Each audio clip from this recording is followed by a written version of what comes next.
se encontram no Evangelho de Marcos, capítulo 14, versículos 27 a 31. Evangelho de Marcos, capítulo 14, versículos 27 a 31, onde a palavra do Senhor nos diz assim: E Jesus disse aos discípulos: Todos vocês vão fugir e me abandonar, pois as Escrituras Sagradas dizem: matarei o pastor e as ovelhas serão espalhadas. Mas depois que eu for ressuscitado, irei adiante de vocês para a Galiléia. E então Pedro disse a Jesus: eu nunca abandonarei o Senhor, mesmo que todos o abandonem. Mas Jesus lhe disse: eu afirmo a você que isto é verdade. Nesta mesma noite, antes que o galo cante 2 vezes, você dirá 3 vezes que não me conhece. Mas Pedro repetia com insistência: eu nunca vou dizer que não o conheço, mesmo que tenha de morrer com o Senhor. E todos os outros discípulos disseram a mesma coisa. Pai querido, nós estamos aqui reunidos na Tua casa nesta manhã, e cantamos, Senhor, que santo é o Teu nome, ó Pai, porque reconhecemos a Tua grandeza, a Tua santidade, o Teu poder, a Tua glória. Te louvamos por aqueles que foram batizados hoje, Senhor, e aqueles que ainda serão ao longo desse dia. Te louvamos pela confissão de fé, pela alegria, Senhor, que pudemos ver neles ao estarem descendo as águas e confirmando a sua decisão de te servir. Mas nesta hora te pedimos, fala conosco, toca o nosso coração, move, Senhor, aquilo que o Senhor precisa mover dentro de nós. Ó Pai, afirma aquilo que precisa ser afirmado, de tal maneira que a Tua graça se manifeste na nossa fraqueza. É aquilo que eu oro em nome de Jesus. Amém e amém. Você pode sentar-se. Quando eu e Cleusa estávamos nos preparando para o casamento, nós fizemos um aconselhamento pré-nupcial, e dentro desse pré-nupcial tinha alguns testes psicológicos, e a gente fazia então um teste, não é, olhando, pensando na gente, respondendo uma bateria de perguntas, e depois a gente repetia esse mesmo teste e tentava responder como se fosse o cônjuge da gente. Então eu respondia como eu achava que a Cleusa deveria responder, o que ela responderia. E aí, dentro dessa abordagem, era feito um gráfico, não é, com as pontuações das respostas e etc. E ele era sobreposto, não é? Então, o que eu me via e o que ela via em mim, não é? E vice-versa. E o interessante é que as áreas de conflito, elas geravam em torno das discrepâncias entre aquilo que a gente se via e que o outro via na gente. E é interessante que, à medida que eu lia esse texto, né, e os textos seguintes que a gente vai acabar lendo no decorrer dessa mensagem, eu fui percebendo que o Senhor Jesus tinha uma percepção diferente de Pedro do que o Pedro tinha dele mesmo, não é? E que havia nessa discrepância alguns problemas que surgiriam no decorrer dos momentos seguintes daquele mesmo dia, e que isso iria gerar uma série de conflitos na vida de Pedro e na vida dos relacionamentos dos discípulos. Mas eu queria que você pudesse entender o que estava acontecendo e o que Jesus tinha como propósito ao afirmar essas coisas. A primeira coisa que a gente precisava entender é que faltavam poucas horas para Jesus ser preso. E esses eram os últimos gestos de amor e conselhos do Senhor Jesus. E ele tinha gasto grande parte do tempo daquela noite demonstrando amor e aconselhando os seus discípulos para os momentos que viriam a seguir. Então, se você lembra, ele lavou os pés dos discípulos, ele revelou o traidor, ele celebrou a ceia, instituiu a ceia do Senhor, depois ele convidou os seus discípulos para aquele momento mais íntimo de oração no jardim de Getsêmani, e isso está acontecendo nesse contexto. Jesus sabia que o traidor já estava voltando, e estava voltando para prendê-lo, e sabia que ia ser no jardim, ele tinha plena consciência disso. E ele leva então os seus discípulos para orar junto com ele, e se preparar para esse momento muito conflitivo, tanto na vida de Jesus, quanto na vida dos seus discípulos. E é nesse contexto que Jesus faz uma série de revelações constrangedoras. E cada uma dessas revelações é algo assim que os discípulos não estavam preparados, especialmente Pedro não estava preparado para ouvir. E às vezes quando Jesus revela algumas coisas sobre a gente mesmo, a gente não está preparado para ouvir, a gente às vezes não gosta muito de ouvir. E a primeira revelação constrangedora vai aparecer nos versículos 27 e 28, onde a Bíblia diz assim: e Jesus disse aos discípulos: todos vocês vão fugir e me abandonar, pois as Escrituras Sagradas dizem: matarei o pastor e as ovelhas serão espalhadas. Mas depois que eu for ressuscitado, irei adiante de vocês para a Galileia. A primeira grande revelação era, na verdade, um grande choque para todos os discípulos. Vocês não estão preparados para o que vai acontecer. Vocês não estão preparados para o que vai acontecer. Dentro de alguns momentos, todos vão fugir e todos vão me abandonar. Que palavra ruim, né? Fala a verdade. Você não está preparado para o que vai acontecer e não vai sobrar ninguém aqui. E interessante que, ainda que houvesse no colegiado apostólico um traidor, todos os discípulos não estavam preparados. E naquele momento, eles não estavam em condições de enfrentar a perseguição que se levantaria contra Jesus e contra os seus discípulos. E aquilo que Jesus vai falar parece quase que inconcebível na mente deles, porque o compromisso e a fé que eles possuíam, de alguma maneira ia ficar abalada no meio daquela pressão da vida. O medo ia tomar o lugar do compromisso e da fé. E aqui há uma grande lição para a vida cristã. E a lição é a seguinte: por mais capacitados que nós tenhamos sido, não importa quanto tempo de discipulado você fez, por melhor que tenham sido os seus mestres na fé, não teve melhor mestre na fé do que Jesus. Há enfrentamentos que a vida proporciona que podem nos abalar. E nos abalam, não é? Se você olhar para a sua vida, você vai encontrar alguns momentos na sua vida em que você levou uma bordoada, não é? E você ficou tonto. E aí?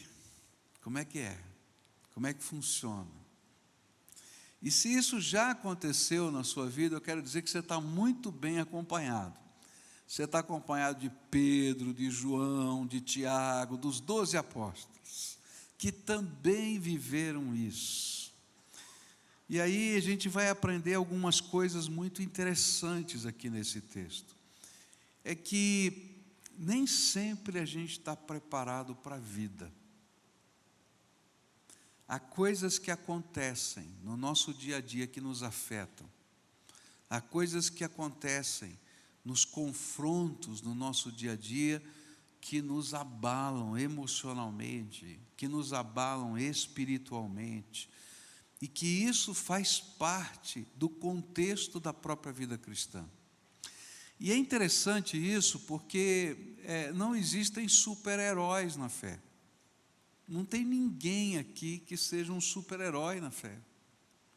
E todos nós precisamos da segunda parte dessa revelação constrangedora.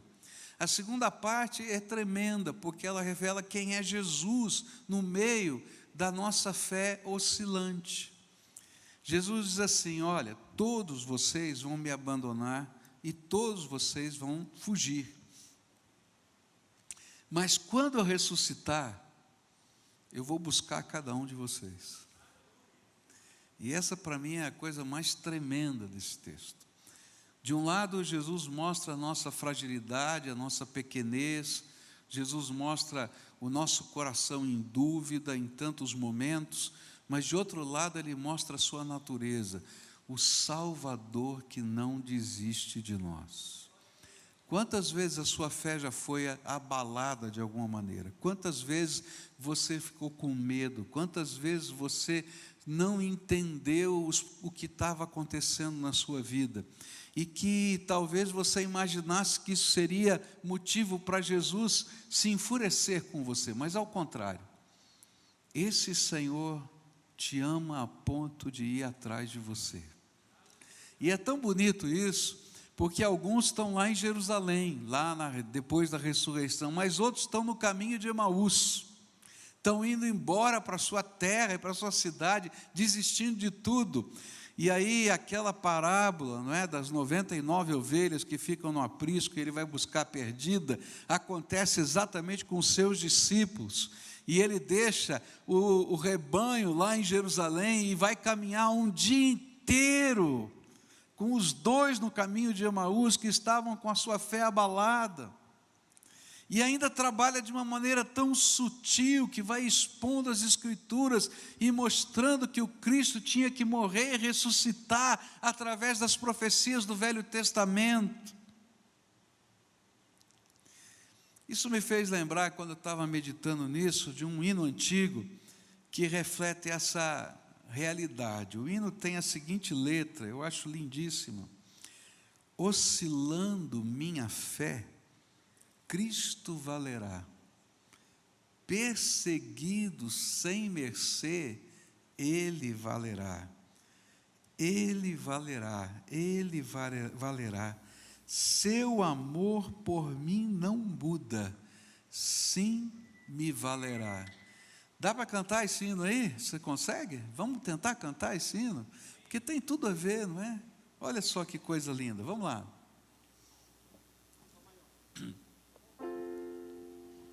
Oscilando minha fé, Cristo valerá,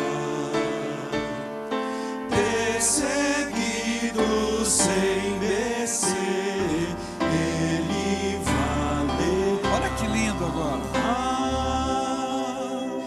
Ele valerá, Ele valerá. Seu amor por mim não muda, sim me valerá. Olha as outras estrofes. Crente inútil eu serei, se me não valer, nem serviço prestarei sem o seu poder. Ele valerá, Ele valerá. Seu amor por mim não muda, sim me valerá.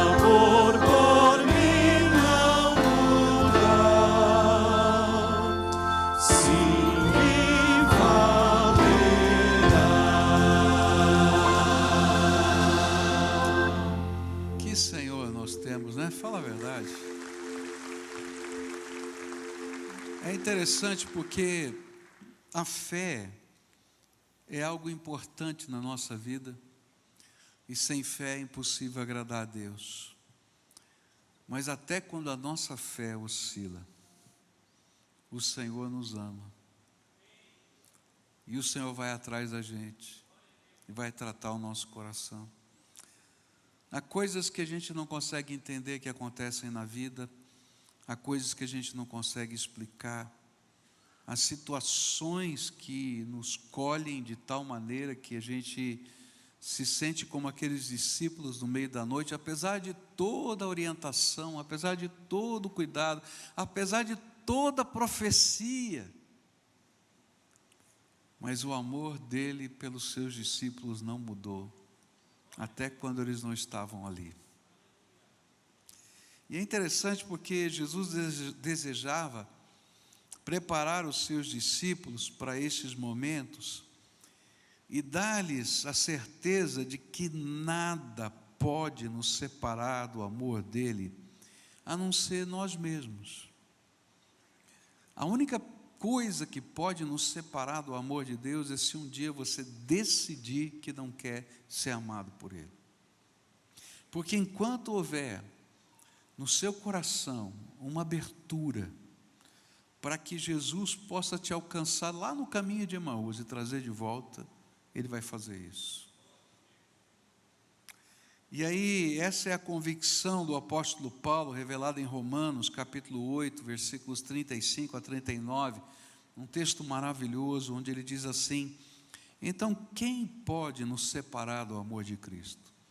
Serão os sofrimentos, as dificuldades, a perseguição, a fome, a pobreza, o perigo ou a morte? Como dizem as Escrituras Sagradas, por causa de ti estamos em perigo de morte o dia inteiro. Somos tratados como ovelhas que vão para o matadouro. Em todas essas situações, temos a vitória completa por meio daquele que nos amou, pois eu tenho a certeza de que nada pode nos separar do amor de Deus, nem a morte, nem a vida, nem os anjos, nem outras autoridades ou poderes celestiais, nem o presente, nem o futuro, nem o mundo lá de cima, nem o mundo lá de baixo. Em todo o universo não há nada que possa nos separar do amor de Deus, que é nosso, por meio de Cristo Jesus, o nosso Senhor. Esse é o meu Jesus, esse é o seu Jesus. E eu acho tremendo, porque quando eu olho para a minha vida, foram os momentos de maior fraqueza na minha vida, em que eu percebi a revelação da maior força de Deus. Olha para a tua história. Nos momentos que você achava que estava tudo perdido, tudo acabado, que você não conseguia crer em mais nada, que você estava desesperado, vem a intervenção da graça de Deus, vem a visitação do Espírito. Às vezes vem soluções, outras vezes só vem a presença consoladora dEle, e a gente se sente fortalecido na graça, porque o amor dEle supera todo o medo, diz a palavra de Deus. É justamente o amor dEle que supera todo o medo. É interessante porque, quando a gente vai olhar o final da história de cada um desses discípulos, não é, que fugiram naquela noite, por causa do medo, a gente vai perceber que muitos deles morreram como mártires, porque tinham passado dessa fase. O relacionamento com o Senhor e a presença do Senhor na vida deles e o enchimento do Espírito eram algo tão tremendo, que eles estavam dispostos a qualquer coisa agora, porque tinham sido preparados por esse amor a enfrentar todo o medo. E a palavra do Senhor é essa, né? Que o amor do Senhor encobre, ele vai além de todo o medo que possa estar dentro da nossa alma. E essa foi a primeira revelação do Senhor Jesus. A segunda revelação que esse texto vai me apresentar, vai aparecer nos versículos seguintes, 29 a 31. E então Pedro disse a Jesus: eu nunca abandonarei o Senhor, mesmo que todos o abandonem. Mas Jesus lhe disse: eu afirmo a vocês que isto é verdade. Nesta mesma noite, antes que o galo cante 2 vezes, você dirá 3 vezes que não me conhece. Mas Pedro repetia com insistência: eu nunca vou dizer que não o conheço, mesmo que eu tenha de morrer com o Senhor. E todos os outros discípulos disseram a mesma coisa. A segunda revelação surge diante da veemente contestação de Pedro. Jesus disse: olha, todos vocês vão me abandonar. E ele vai dizer: de jeito nenhum. Está pensando o quê? De jeito nenhum. Nem que tenha que morrer, eu não vou abandoná-lo. E aí Jesus profetiza e diz para ele: olha, antes que o galo cante 2 vezes, você vai me negar 3 vezes. E interessante é que Pedro não estava falando da boca para fora. Ele estava sendo sincero na sua confissão de compromisso com o Senhor. A Bíblia vai dizer para a gente que Pedro entendia que ele amava Jesus, e amava Jesus até mais do que os outros discípulos, que não tinha ninguém no colegiado que amasse mais Jesus do que ele. Esse era o sentimento de Pedro. E lá em João 21:15, isso fica muito claro. Quando diz assim a palavra do Senhor: quando eles acabaram de comer, Jesus perguntou a Simão Pedro: Simão, filho de João, você me ama mais do que estes outros me amam? Isso que Pedro pensava. E Jesus vai lá e toca na ferida, exatamente. E ele responde: sim, o Senhor sabe que eu amo o Senhor. E respondeu ele. Então Jesus lhe disse: tome conta das minhas ovelhas. Mas havia um problema que Pedro não estava sendo capaz de perceber. É que o nosso compromisso com Jesus não depende apenas das nossas convicções, da nossa amizade ou intimidade com Ele, ou da nossa disposição de matar ou morrer por uma causa. O que Pedro teria de aprender é que não vencemos as batalhas da fé com armas da nossa própria carne. A batalha da fé é espiritual. É contra principados e potestades, e é um enfrentamento com as trevas. É interessante que fica muito claro isso num dos evangelhos, numa das narrativas dos evangelhos, quando disse Jesus, nesse momento que ele vai ser preso: esta é a hora das trevas. Ele diz claramente: esta é a hora das trevas. Esta é a hora que o príncipe desse mundo vai ter autoridade para fazer alguma coisa. E a gente vai enfrentar batalhas espirituais na nossa vida, em que a gente vai se deparar com a hora das trevas. E não adianta a gente tentar enfrentar a hora das trevas com as armas que a gente está acostumado a usar. Sabe, na hora das trevas, não adianta a nossa habilidade de argumentos. Na hora das trevas, não adianta a tua inteligência estratégica. Na hora das trevas, não adianta, como Pedro imaginou que adiantasse, você arrancar a espada. Pedro, ele tinha tanta convicção do que ele falou, que quando Jesus foi para ser preso, e alguém chegou perto dele para colocar a mão em Jesus, ele sacou a espada e sentou a espada e pegou na orelha, porque o homem puxou a cabeça de lado, porque eu acho que se deixasse no lugar, ia pegar no meio da cabeça. Sério mesmo, não estou brincando. Que ele entrou para rachar. O negócio ali era sério. Mas só que batalha espiritual não se vence com espada. Não funciona assim. E é por isso que muita gente tem sofrido na vida, porque não é capaz de discernir as batalhas espirituais. E quando começamos a lutar as batalhas espirituais com as armas humanas, nós levamos uma surra. E era isso que Jesus estava tentando ensinar para Pedro. O apóstolo Paulo deixa isso muito claro em 2 Coríntios 10, versículos 4 e 5, quando a Bíblia diz assim: as armas que usamos na nossa luta não são do mundo, são armas poderosas de Deus, capazes de destruir fortalezas, e assim destruímos ideias falsas, e também todo orgulho humano que não deixa que as pessoas conheçam a Deus. Dominamos todo pensamento humano e fazemos com que ele obedeça a Cristo.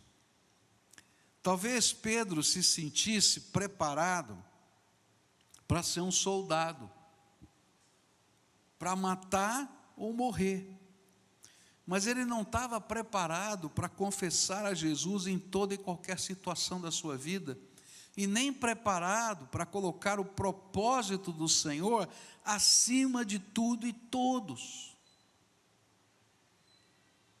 Ele não estava preparado para enfrentar a batalha e enxergar a vitória com os olhos do Senhor.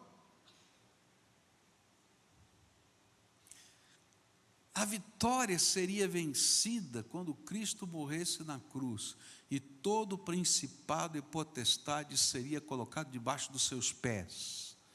Mas Pedro não estava preparado para isso, para entender o tipo de vitória. Ele estava imaginando que a vitória é entrar numa guerra. Eu tenho visto tanta família ser destruída, gente, porque não é capaz de discernir batalha espiritual.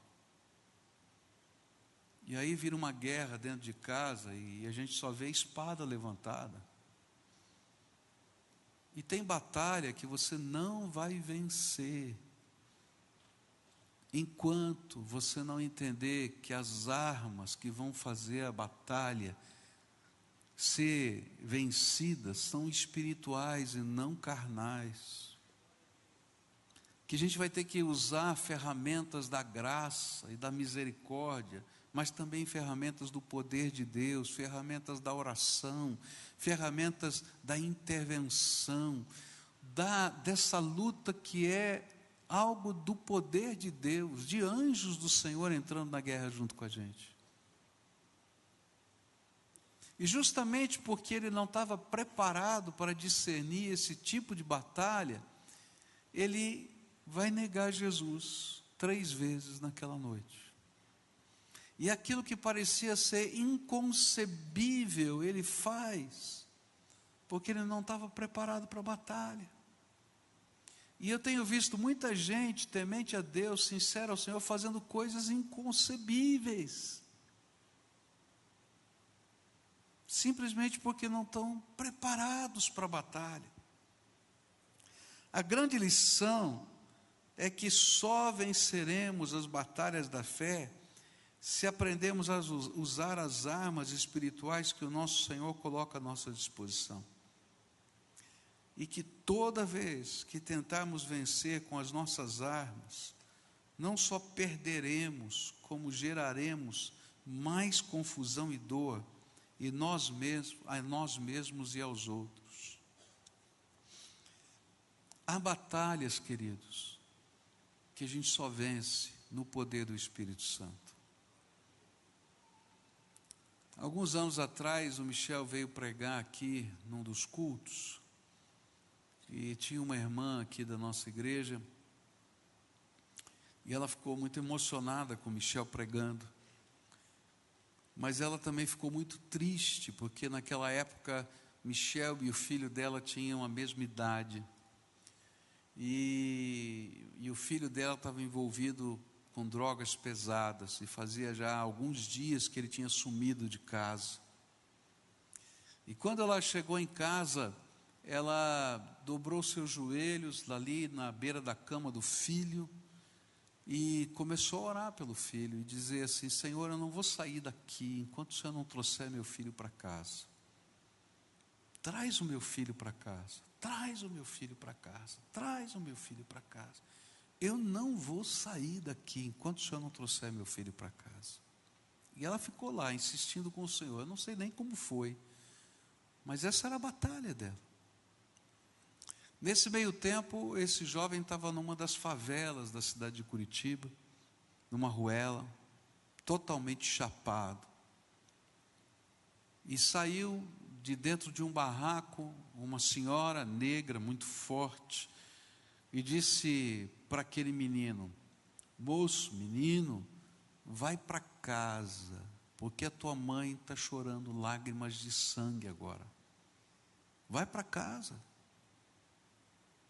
E aquele garoto chapado começou a responder palavrões e xingar a mulher. E aquela senhora, muito determinada, entrou dentro do barraco dela, pegou aquela grade do fogão, sabe aquela grade que você põe os queimadores ali, né, que você põe a panela, foi para fora e disse: você vai para casa, nem que eu tenha que chutar você. E começou a bater nas costas do garoto com aquela grade, disse: vai para casa, porque a tua mãe está chorando lágrimas de sangue por você, vai para casa. E o menino foi para casa. E quando ele chega em casa, encontra a mãe dele, sabe onde? Na beira da cama, chorando e clamando por ele. E escuta a oração da mãe. Aí ele senta na cama e disse: mãe, aconteceu algo muito estranho comigo hoje. Aí tirou a camisa e mostrou as marcas nas costas. E contou toda essa história. Hoje essa família não mora mais em Curitiba, mora em Brasília. Mas eu quero dizer para você que essa batalha que aquela mãe estava vivendo nunca seria vencida com as armas da inteligência, da capacidade, da determinação, da eloquência, dos esquemas.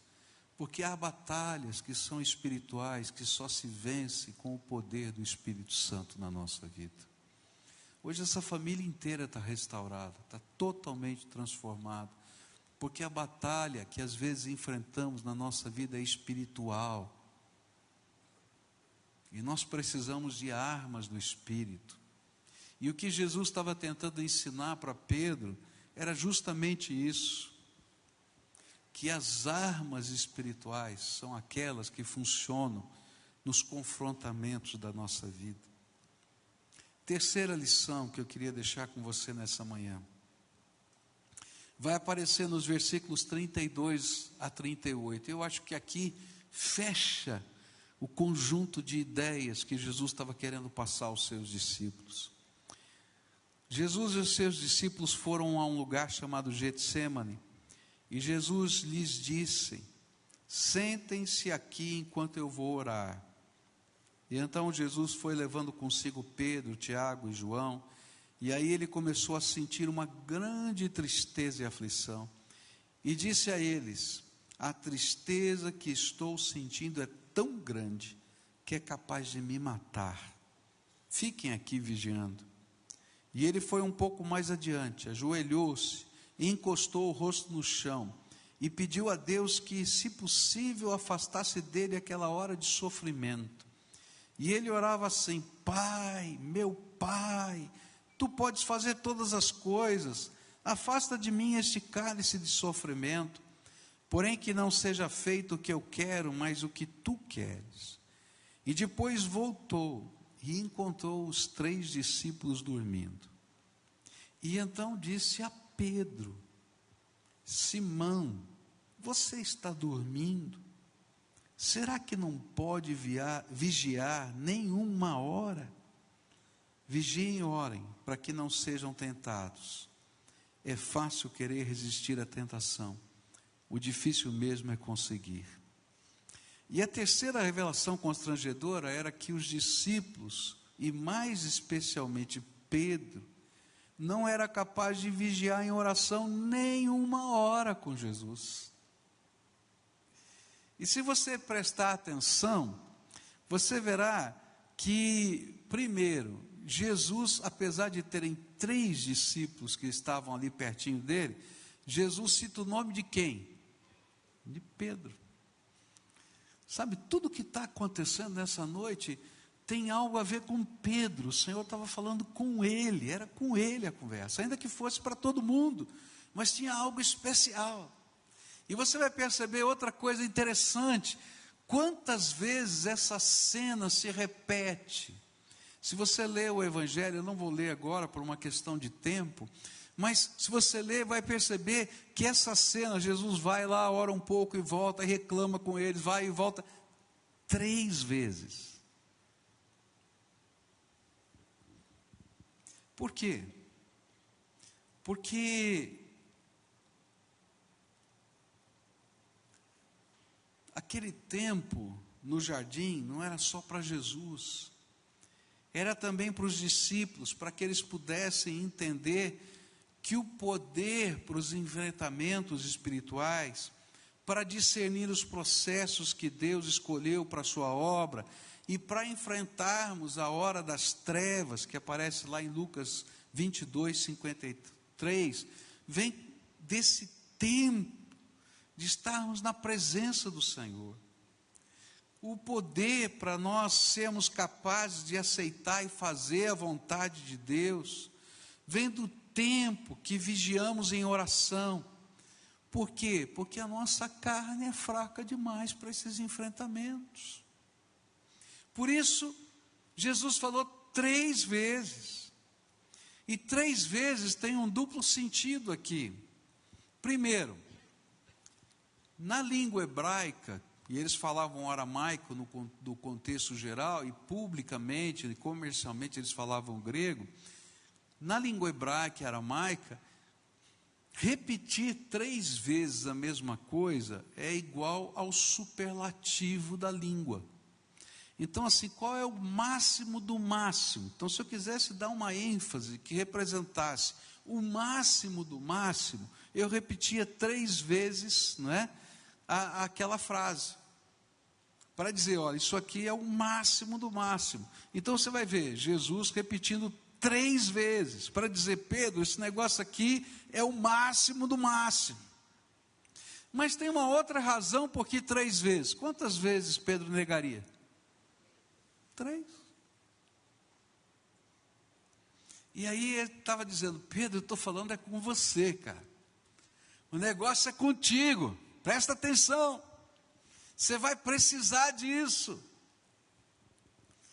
E aqui há uma mensagem muito particular, onde Jesus estava dizendo para Pedro algo que eu preciso ouvir, que você precisa ouvir. Pare de contar com você mesmo. Olha, sabe, tem hora que a gente tem que ouvir esse negócio, né? Fala a verdade. Pare de contar com você mesmo. Se você é uma pessoa muito ativa, muito determinada, que confia no seu taco, então eu estou falando para você, palavra do Senhor Jesus, para de contar com você mesmo. Pare de contar com a sua força. Você é muito forte, muito capaz. Pare de contar com a sua força. Você é corajoso, então para de contar com a sua coragem. Você é trabalhador, para de contar só com a capacidade do seu trabalho. Você é guerreiro, então para de contar com a sua espada. Você é um líder, para de contar com a sua capacidade de liderança. O que Jesus estava tentando ensinar para Pedro é, Pedro, você precisa do poder do alto, que eu vou derramar sobre você, quando o Espírito Santo vier sobre a tua vida. E para isso você vai ter que aprender uma lição. Vigia pelo menos 1 hora comigo.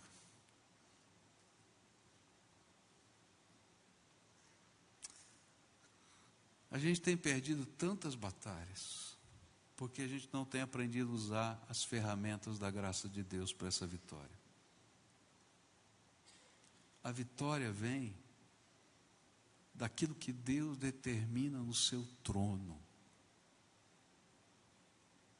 A Bíblia fala algumas coisas que a gente fica tonto. A Bíblia diz assim, que há lutas que a gente enfrenta que as pessoas não estão percebendo, porque o príncipe deste mundo cega o entendimento das pessoas e elas não conseguem enxergar. Mas as armas da nossa milícia, da nossa luta, são poderosas em Deus para levar cativo tudo isso que é colocado como cegueira até o trono de Deus. Tem batalha que você não vai vencer argumentando, falando, fazendo, construindo, lutando. Ainda que a gente tenha que lutar e trabalhar, não estou dizendo o contrário. Eu só estou dizendo que o poder vem do alto. E que muitos dos enfrentamentos que nós vivemos, eles serão vencidos por intervenções do Deus Todo-Poderoso na nossa vida. E essas intervenções serão um mover de Deus, que a gente não consegue explicar e nem entender, que a gente não sabe nem como pedir. Lembra daquela mãe que eu falei? Ela nunca pediu: ó Senhor, manda alguém com uma grade do fogão para acertar nas costas do meu filho, ainda que ele precisasse levar uma surra mesmo. Não. E vou dizer mais, se ela tivesse dado aquela surra, não ia funcionar. Há coisas do poder de Deus que estão acontecendo e que a gente não consegue explicar, e que é um mover do Espírito, e a gente tem que entrar nessa dimensão, e é isso que Jesus estava tentando dizer para Pedro. Pedro, olha, há uma dimensão diferente, que a gente tem que aprender a lutar nessa dimensão, e quando a gente começa a lutar nessa dimensão, as portas de Deus se abrem de uma maneira tão incrível, que a gente não consegue explicar. Anjos entram nessa batalha. Quando a igreja estava orando, porque Pedro estava preso na cadeia, foi o anjo do Senhor que foi lá e tirou Pedro da cadeia, arrancou ele de lá.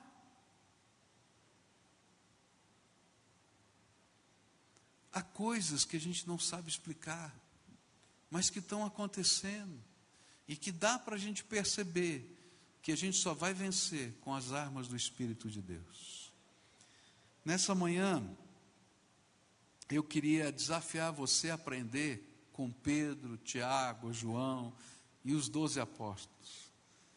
Primeiro, que a nossa fé oscila, e que Deus está preocupado é com você, e Ele vai atrás de você e vai tocar o seu coração para que você possa ser restaurado. Mas Ele também está trabalhando na tua vida para você entender que as ferramentas que lhe dão vitória são ferramentas espirituais. Não vem da força da espada, mas vem da nossa capacidade de entrar num quarto de guerra e falar com Deus, e buscar a face de Deus, e conhecer o poder do Espírito Santo de Deus. Eu estou falando aqui com a minha igreja, e eu queria dizer para você, querido, Deus quer revelar para você o poder dEle. Eu não sei o que tipos de experiências você já teve no poder do Espírito Santo de Deus, mas eu quero dizer para você que tem mais, tem muito mais, que Ele tem mais para derramar sobre a tua vida, que Ele tem mais para fazer sobre você, que Ele tem mais para derramar da sua graça sobre você, e que às vezes nós perdemos tanto, porque nós imaginamos que a gente pode construir a vida sem essas armas espirituais, mas são elas que fazem as coisas de fato acontecerem. De tempos em tempos eu gosto de ler o livro de Números outra vez, porque eu vejo lá um pastor enfrentando uma batalha tão grande de levar um povo para uma terra prometida, E ainda Deus lhe dá uma missão horrível, ficar perambulando no deserto 38 anos. Ficou 40, mas 38 perambulando. E eu imagino que coisa horrível. Senhor, o Senhor me faz ser pastor desse povo perambulando no deserto, sabendo que todo mundo vai morrer aqui, que eu não tenho como levar para o futuro melhor. Que raio de líder eu sou. Então você imagina, todos os problemas aconteceram. Mas o que Deus vai ensinar para Moisés é que quando ele entrava na tenda do encontro, as coisas aconteciam. As ciladas eram reveladas. O poder da destruição era desfeito. O juízo, quando era necessário, vinha. O socorro vinha, porque esse é o Senhor da nossa vida.